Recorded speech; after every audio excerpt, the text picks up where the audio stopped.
G'day, I'm Jonathan Bayes. It's Monday the 17th of June here in Melbourne, and some thoughts we've had on our portfolios in the past week and the comings and goings in investment markets.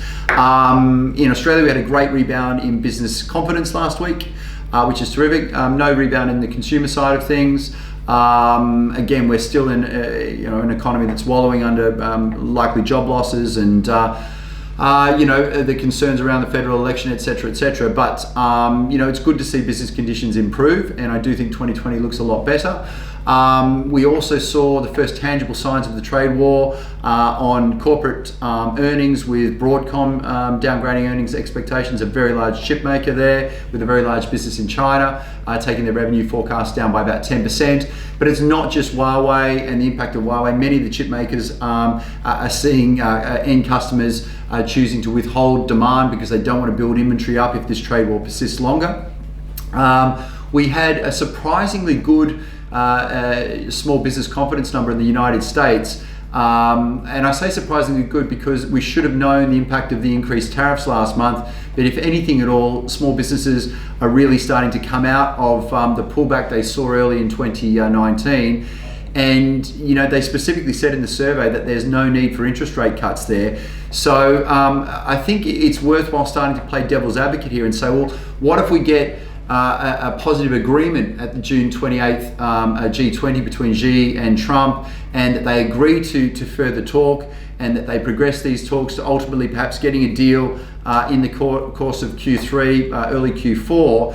What happens to the global economy then, and is my caution warranted? And that's a key point too. I don't feel like I'm in the minority with my cautious view. It's certainly not rewarded us in the past couple of months. And bull markets don't die when a whole heap of people in the market are cautious. They die when it's quite the opposite, when there's hubris and the like. And I don't feel that's evident at the moment. So it's worth playing devil's advocate to say, well, wow, what actually does happen if we do get a trade deal in Q3 and we get a big inventory restock across the global economy, and markets, I think, go higher despite being already expensive.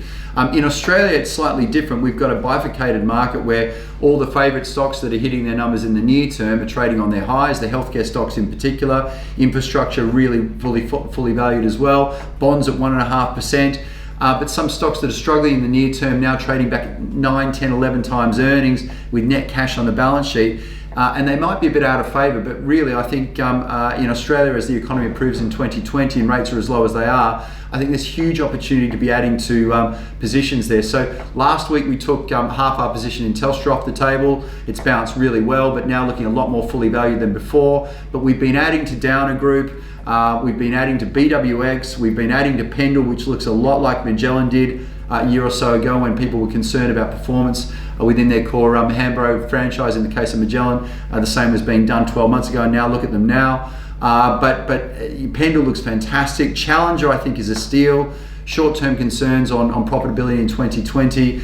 It's a very cyclical business in some senses, Challenger. I really think the long-term thematics for annuities in the Australian pension market are fantastic, so really think that there's great opportunity there too. I'd flag Afterpay, which has been beaten up on this AUSTRAC case, which I think will prove to be a smaller issue than the market says, but that's almost back at buying level. And again, we've mentioned Costa and Reliance, which we're looking really closely at too. So we might be looking to add a little bit of risk. We're not getting more optimistic on the market, but we might be just a bit too soon with our caution. Anyway, hopefully that helps, and we'll leave some more comments next week.